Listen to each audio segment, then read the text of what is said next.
El entendimiento de Dios es uno de los dones más grandes que el Espíritu Santo le da al ser humano. Que el hombre pueda tener comunión con Dios en su corazón, que el hombre pueda participar de la naturaleza divina. En Lucas 24:45 dice que el Señor Jesús le abrió la mente a los discípulos para que comprendieran las Escrituras. El entendimiento claro de las Escrituras y de Dios es importante para que nosotros podamos amar a Dios con todo nuestro corazón, con toda nuestra alma, con toda nuestra mente y con todas nuestras fuerzas. El entendimiento de Dios también es importante para cuando nosotros compartimos el Evangelio con otras personas para traerlos al Señor. Porque tenemos que tener bien claro quién es Dios para traer a otros efectivamente, para que el Espíritu Santo pueda obrar en ellos y entiendan bien el carácter de Dios. Ese concepto que Bildad y Zoar y los otros amigos de Job le predicaban a él acerca de que Dios castiga al que peca y solamente bendice al que camina rectamente, es un concepto terrible porque nos aleja de Dios y siembra en nosotros miedo de Dios. Y hoy vamos a estudiar que ese concepto es completamente errado y que al contrario Dios es un Dios mucho mejor que puede deshacerse del pecado y puede transformar al pecador con el plan de la salvación. Y esperamos que el estudio de hoy sea una gran bendición para todos ustedes. Estimado Johnny, colega, apreciado y querido, ¿cómo estás hoy? Rafael, me dejaste muy tocado con lo que hablaste y la manera como lo dijiste, te lo agradezco. Es un tema maravilloso, sí, el estudio de hoy. Me pesa grandemente en el corazón, no solamente de manera personal, cómo yo veo a Dios, cómo yo veo a mis hermanos y hermanas en la iglesia, sino me pesa particularmente por la iglesia, cómo la iglesia actúa. Y tengo mucho anhelo porque la iglesia pueda actuar de la manera como Jesús. Pero de eso vamos a conversar, ¿verdad? Correcto. Oremos entonces. Amén. Amante Dios, ayúdanos a ser como Jesús, que podamos nosotros ser humildes y entender que tú tienes interés particular en cada uno de nosotros, que podamos entender que el amor que tú sientes no tiene límites, tal como padres y madres aman a sus hijos, a su prole, así nos amas tú, amén, pasionalmente. Amén. En el nombre de Jesús oramos. Amén. Amén. Amén. Cuando nosotros comenzamos a leer el libro de Job, encontramos que la teología, el conocimiento de Dios que tenían ellos era limitado. Y debido a esas limitaciones, esas creencias erróneas, como las que mencionamos anteriormente, la fe de ellos no podía florecer perfectamente, aunque Job conocía y amaba a Dios. Pero vamos a leer a lo que me refiero en el capítulo 10 y los primeros versículos. Versículo 1. Dice Job, mi alma está hastiada de mi vida, y voy a dar libre curso a mi queja y hablaré con amargura de mi alma. Diré a Dios, no me condenes, sino hazme entender por qué contiendes conmigo. ¿Te parece bien oprimirme, desechar la obra de tus manos y favorecer los designios de los impíos? Johnny, da tristeza de ver las palabras de Job dirigiéndose a Dios con esa angustia, ese dolor, había perdido las ganas de vivir, había maldecido el día de su nacimiento y ahora está hablándole a Dios como tú me persigues, tú me maltratas, mira cómo me estás tratando y yo soy una persona que he procurado servirte con justicia y lo mejor. Da tristeza, ¿verdad? Mucha tristeza, y más tristeza tenía que tener Dios en su corazón. Volviendo a la introducción que también presentaste, Rafael, y a las implicaciones de estos versos, ¿me permites ahora hablar o conviene pasar al...? Pues mira, si nosotros imaginamos que Dios detesta el pecado, y por detestar el pecado la iglesia debe detestar el pecado también, entendamos lo que estamos diciendo. Porque para Dios detestar el pecado es una magnitud mucho más grande que para nosotros. Por ejemplo, nosotros pensamos en detestar el pecado y pensamos en una acción inapropiada. ¿Qué hizo Jesús cuando nos enseñó, y está registrado en Mateo los capítulos del 5 al 7, con respecto a guardar los 10 mandamientos? ¿Qué hizo Jesús? ¿Los hizo más pequeños o más grandes? Los magnificó. Entonces, Dios no está ofendido porque un soltero tenga relaciones sexuales con una soltera. Dios está ofendido porque yo, o el soltero, en mi mente esté pensando. Entonces, Rafael, si yo quiero limpiar la iglesia, el primero que tengo que salir soy yo. Porque ¿quién no ha visto, si las muchachas a veces andan con faldas que ni faldas son, y tú miras y no estás buscando mirar, no estás en una página pornográfica, estás caminando en tu negocio y ahí te están las nalgas que te las ponen en la cara, casi desnudas? Sí. Entonces, Dios condena el pecado de mi corazón de mirar esa persona, aunque me lo haya impuesto a mí, aunque yo no lo haya buscado. Ya eso es pecado que a Dios le desagrada.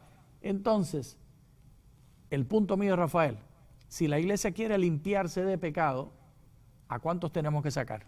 Pues a todos.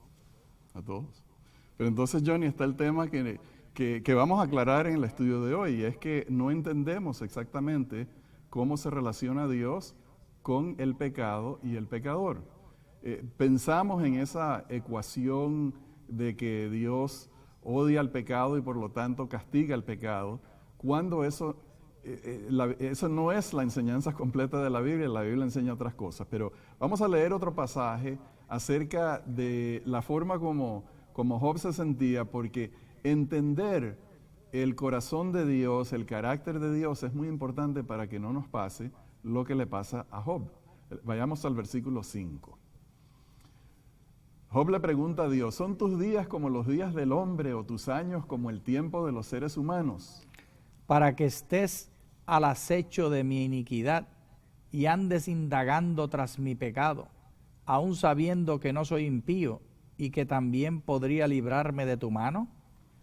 Entonces, aquí está hablando de que Dios está al acecho. Ajá. En otras palabras, aquí hay una imagen de que Dios, entre todas las funciones que Él tiene, la principal de ellas es estar vigilando a su pueblo para ver quién guarda el sábado, quién no lo guarda, para ver si dieron el diezmo completo o no, para ver qué están pensando, qué están haciendo, si leyeron la Biblia o no. Entonces reducimos el rol de Dios en los eventos de la humanidad al rol de un policía cuya única función es castigar a los que están cometiendo faltas y los que no son perfectos. En otras palabras, Dios lo que es un Dios justiciero, malvado, que está... un contable de mal. Sí. Está obsesionado con el mal. Y entonces, esa inseguridad o esa falta de confianza, de fe en nuestra vida espiritual, en nuestra relación con Dios, se basan primero en esa creencia errónea y segundo, en que nosotros estamos conscientes de que somos pecadores. Y con razón pensamos así, porque eso es lo que nos enseña la Biblia. Y vamos a leer en el Salmo 51 como lo puso David. Versículo 3, dice allí, David dice: porque yo reconozco mis rebeliones y mi pecado está siempre delante de mí. Contra ti solo he pecado, he hecho lo malo delante de tus ojos. Para que seas reconocido justo en tu palabra y tenido por puro en tu juicio. En maldad he sido formado y en pecado me concibió mi madre. Qué condenación tan grave. En maldad he sido formado y en pecado me concibió mi madre. Desde cigoto, ya está. Sí, o sea que si los originales están dañados, pues sus hijos no pueden salir con alguna esperanza de ser buenos. Pero el cigoto, Rafael, sí, a la vez que se une el espermatozoide y el óvulo, ya es concebido en pecado, es pecado. Ya está destruido desde antes de ser. Hecho en el mal. Entonces, no es de extrañar que David dice: mi pecado está siempre delante de mí, estamos conscientes. De hecho, que esa es la obra del Espíritu Santo, recordarnos a nosotros de nuestros pecados. Y vamos a leer ese pasaje en San Juan capítulo 16, versículo 8. Y cuando venga, Él convencerá al mundo de pecado, de justicia y de juicio. Ahora, fíjate que ahí falta una palabra. Uh-huh. Ahí no dice, cuando venga condenará a todo al que encuentre pecando. Aquí hay una función diferente. O el diácono condenará al miembro de iglesia, o el pastor condenará al anciano. O los padres a los hijos, etcétera, etcétera, ¿verdad? Entonces, aquí se está hablando de la función del Espíritu Santo de convencer al ser humano de pecado, de justicia y de juicio. Ahora, hermanos, entendamos muy bien cuál es el propósito de Dios. Si hay algo que nosotros podemos entender del Nuevo Testamento cuando lo leemos así a grandes rasgos, es que Dios está interesado, sí, en encontrar al pecador, en señalarle sus pecados, pero ¿con qué propósito? ¿Con qué propósito, Johnny? Esa es la pregunta. Primero, hemos de entender que la obra que el Señor Jesús reveló en su oración y en su deseo con respecto a la intercesión que Él estaba haciendo por nosotros, que nos íbamos a quedar sin Jesús cuando Él muriera y íbamos a tener entonces el Espíritu Santo. Lo primero que tenemos que entender, Rafael, es que esta oración no era sino una petición entre el Espíritu Santo y Rafael. Punto. No es para Johnny decirle a Rafael, es el Espíritu Santo que le habla a Rafael, el Espíritu Santo que le habla a Johnny. Es personal, de uno en uno. Este concepto es revolucionario en el contexto del antiguo cercano oriente, desde Abraham hasta Roma. No se conocía ese concepto. Siempre éramos los seres humanos parte de familias, parte de grupos. Ahora aquí nos dice Jesús, yo estoy orando por algo personal. Esta convicción ha de ser individual ocurriendo en el cerebro. Esto es revolucionario. Lo segundo que tenemos que entender es que Dios es el que lo hace. Son dos cosas que están muy atadas la una con la otra. Y lo tercero es, por lo tanto, no me toca a mí hacerlo con el otro. Y me callo ahí para pasar al próximo punto que... Bueno, el próximo punto vamos a dejar que David, que había hablado que su pecado siempre estaba delante de él, que él nos conteste. ¿Por qué? ¿Por qué se sentía así como se sentía? ¿Cuál era el efecto de la obra del Espíritu Santo sobre su corazón? Y para encontrar su respuesta vamos a ir al Salmo 32. Versículo 3, dice allí, mientras callé, se envejecieron mis huesos en mi gemir todo el día. Porque de día y de noche se agravó sobre mí tu mano, se volvió mi verdor en sequedales de verano. Mi pecado te declaré y no encubrí mi iniquidad. Dije, confesaré mis rebeliones a Jehová, y tú perdonaste la maldad de mi pecado. Entonces, Johnny, aquí está la obra del Espíritu Santo, convenciendo a David de pecado, de justicia y de juicio. Dios le envió a David, además de la influencia del Espíritu Santo, le envió un profeta que muy habilidosamente le contó aquella historia que conocemos muy bien del hombre rico y la ovejita aquella. Y entonces David, que sentía esa culpabilidad, que su verdor se había convertido en sequedades, reconoció y dijo, confesaré mis pecados a Jehová. Ese es el propósito de la obra del Espíritu Santo sobre el ser humano.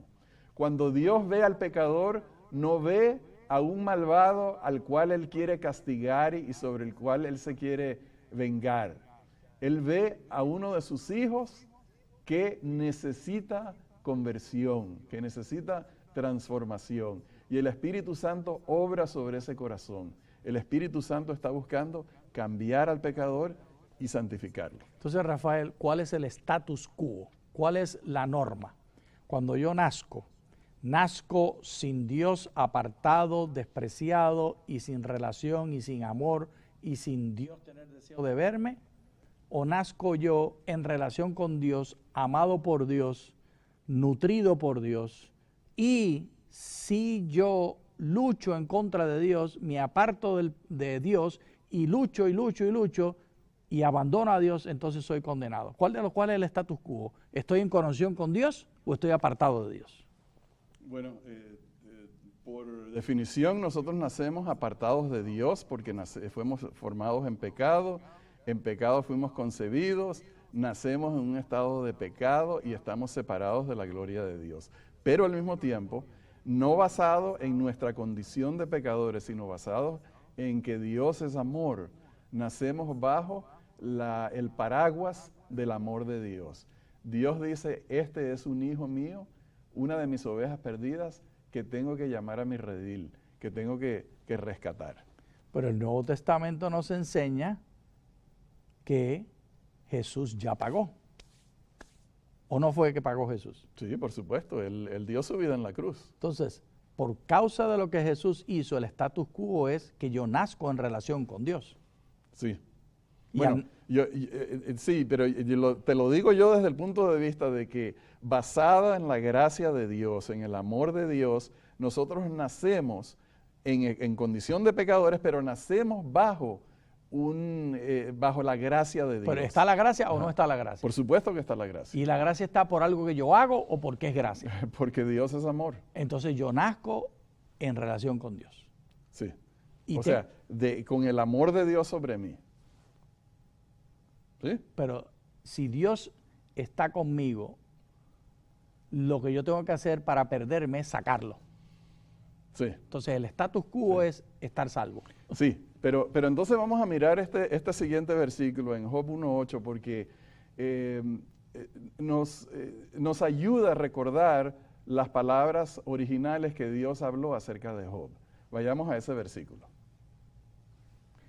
Jehová dijo a Satanás, ¿no te has fijado en mi siervo Job, que no hay otro como él en la tierra, varón perfecto y recto, temeroso de Dios y apartado del mal?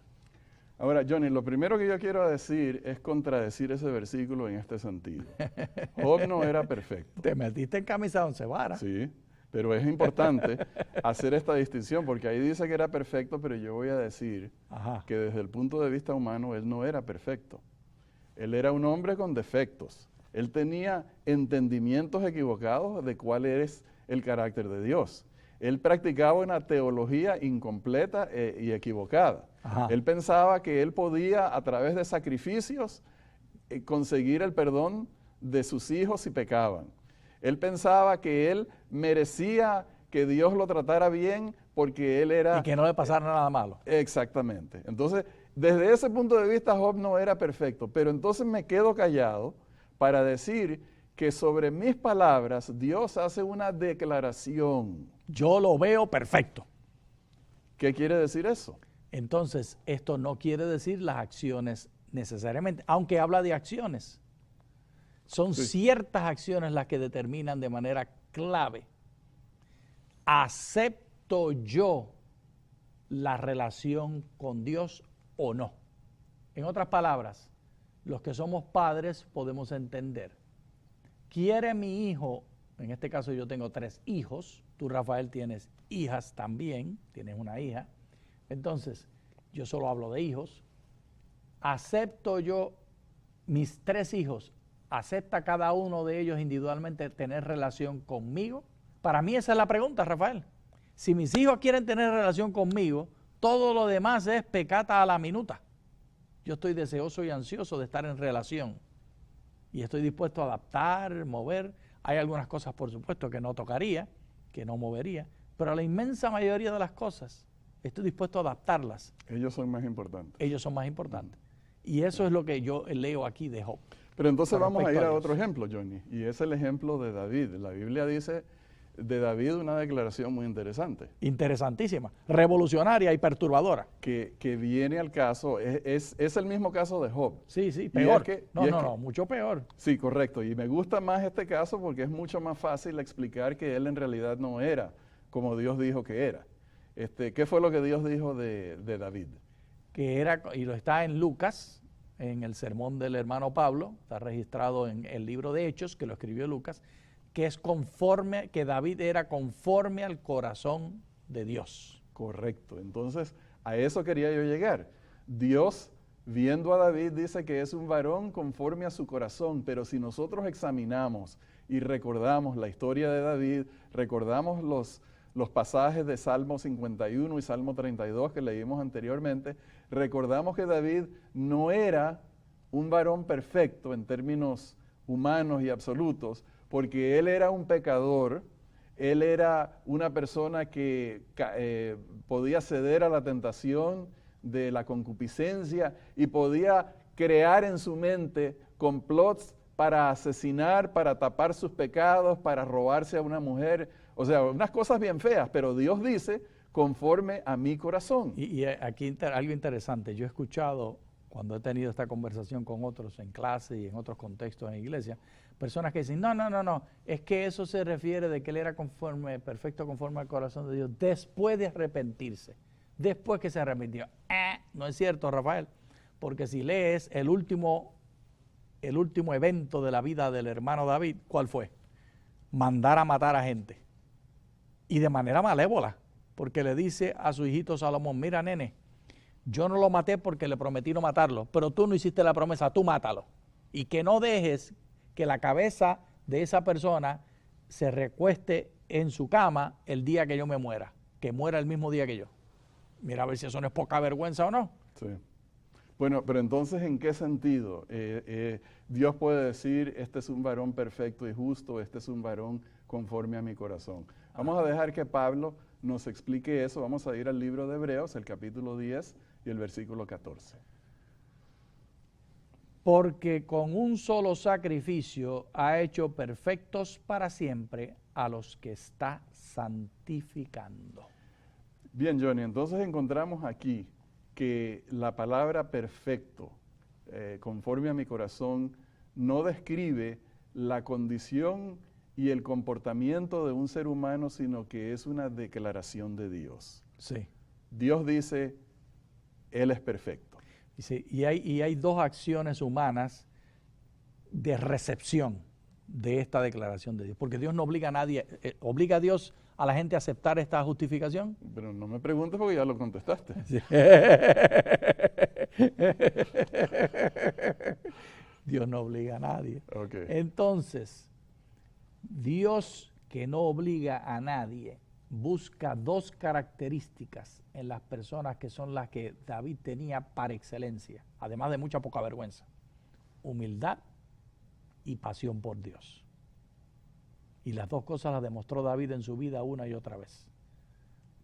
La humildad de no matar a Saúl cuando Saúl está procurando matarlo a él, y dos veces en oportunidades donde lo pudo matar hizo gestos de respeto. Eso es una persona humilde, Rafael. En este mundo no hay, solo mi padre quiso matarme cuando conocí el mensaje, pero fuera de él no he conocido a nadie que haya querido matarme. ¿Qué haría yo si tuviera la oportunidad del que me quiere matar y está de manera activa procurando encontrarme para matarme? ¿Cómo actuaría yo? Eso es humildad. Y la segunda, si vemos a David en su amor a Dios, la mejor manera de verlo es cuando trajo el arca de vuelta de la casa del siervo donde la había guardado, que ahora se me olvida el nombre, hasta su casa en Jerusalén. ¿Qué manifestaciones tan efusivas tuvo de alabanza, de la pasión que él tenía por Dios? Esas son las dos características. Sí. Tú dijiste lo de bailar, yo no quería hablar de eso porque mucha gente se pone santificada preocupado. es danzar. Sí. Se preocupan mucho. Pero Johnny, el versículo dice, son con un solo sacrificio ha hecho perfectos para siempre a los que está santificando. Aleluya. Entonces, lo que se menciona aquí es que Dios tiene relación con el ser humano. el ser humano, al aceptar a Cristo, al aceptar a Dios, al estar en una relación con Dios, es perfecto debido al sacrificio de Jesús. Es una declaración.